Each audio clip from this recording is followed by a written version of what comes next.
ठीक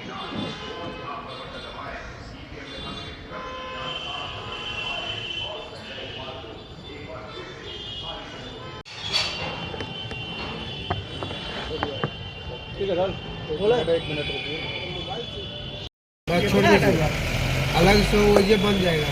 चलिए आगे बना ले रहा। अरे हाँ भैया बना रहे हैं। पिस्टल भी आ रहा है, पिस्टल का। पटना पुलिस को 2 मेजर सफलता मिली है। पहली सफलता पीरबोहर थाना क्षेत्र के साथ संबंधित है। 19 नवंबर 2022 को रात्रि तकरीबन 9:30 बजे एक बाकरगंज के थोक आभूषणों के विक्रेता हैं रंजन कुमार, जब वो अपना दुकान बंद करके अपने घर की तरफ जा रहे थे, उनका घर वहाँ से महज 200 मीटर की दूरी पर है, तो रास्ते में 2 बाइक सवार तकरीबन 5 अपराधियों के द्वारा उनका जो कैश था, उसमें कोई ज्वेलरी नहीं था, जो पूरे दिन की उनकी कमाई थी खुदरा से, उसको उन्होंने लूटा था। और सबसे आश्चर्य की बात यह है कि उन्होंने उसको काफ़ी भयभीत भी किया था उनको, जिसके कारण 2 दिनों तक उन्होंने कहीं पर भी आवेदन नहीं दिया था। तो 21 तारीख को जब इस बात का पता चला तो उनसे संपर्क किया गया और फिर उनको विश्वास में लिया गया, तो उन्होंने आवेदन लिया और 2 दिनों के बाद इस कांड को दर्ज करवाया। तब तक इस कांड में हमारे पास कोई सुराग, कोई सूत्र नहीं था, बिल्कुल ब्लाइंड केस था। इसमें क्योंकि लूट का मामला था और डराया भी गया था, और तो हम लोगों ने एक स्पेशल टीम का गठन किया। नगर पुलिस अधीक्षक मध्य के नेतृत्व में अनुमंडल पुलिस पदाधिकारी टाउन, थानाध्यक्ष पीरबोहर और हमारा जो SIU का टीम और डायल 100 का CCTV का टीम हम लोगों ने लगाया। जो पूरा एरिया था उस समय के हम लोगों ने CCTV फुटेजेस प्राप्त किए और डंप वगैरह लिया, उसी से ही हम लोगों को सूत्र मिला। उसके बाद जो होलसेलर थे, जो पीड़ित थे, उनका जितना भी एम्प्लॉयज़ थे पहले उनके साथ काम किए, क्योंकि अक्सर हम लोगों ने यही देखा अभी तक की घटनाओं में कि जो लाइनर होता है कोई ना कोई उनका पुराना एम्प्लॉयज़ या वर्तमान जो उनके साथ काम कर रहा वही देता है, तो उनके भी हम लोगों ने नंबर प्राप्त किए, तो उसी से ही हम लोगों को पहला सूत्र मिला। उनके यहाँ पे एक पहले 4-5 महीना पहले काम करता था जितेंद्र प्रसाद नाम का अपराध कर्मी है, तो अभी 2 महीना पहले ही उनकी दुकान से हटा है। तो इसकी गतिविधि काफ़ी संदिग्ध पाई गई और इसका संपर्क कुछ ऐसे लोगों के साथ पाया गया जो पूर्व में जेल जा चुके हैं। इसको हम लोगों ने फॉलो करना शुरू किया, तो सबसे पहले इसको उठाया गया। जब इसको पूछताछ किया गया तो ये टूट गया।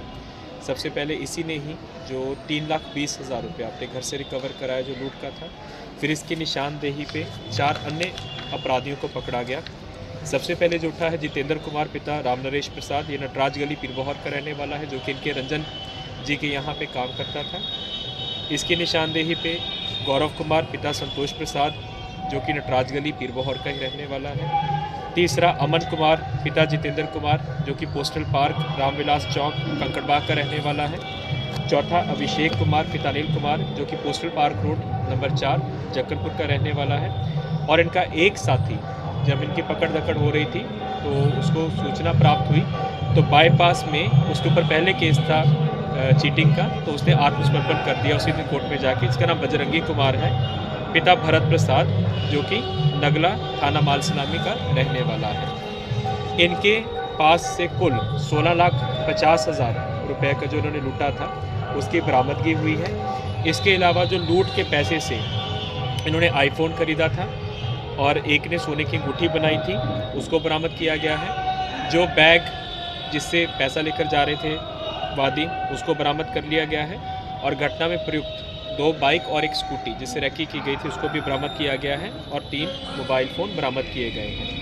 इसमें जो मेन तथ्य ये है कि जो जितेंद्र प्रसाद है वो शादीशुदा है, लेकिन उसका एक और लड़की के साथ अफेयर चल रहा था। उसको पैसों की ज़रूरत थी, उसके लिए वो मकान बनवा के दे रहा था, उसी के लिए उसको पैसों की ज़रूरत थी, तो उसने टारगेट किया।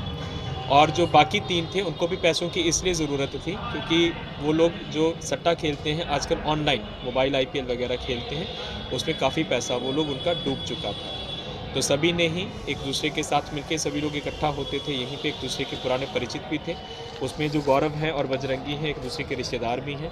तो इन लोगों ने ये सुनियोजित ढंग से योजना बनाई, 3 दिन तक इसको रैकी भी किया और रात को, क्योंकि उनके आने और जाने का टाइम एक ही था, उसी वक्त इस घटना को अंजाम दिया।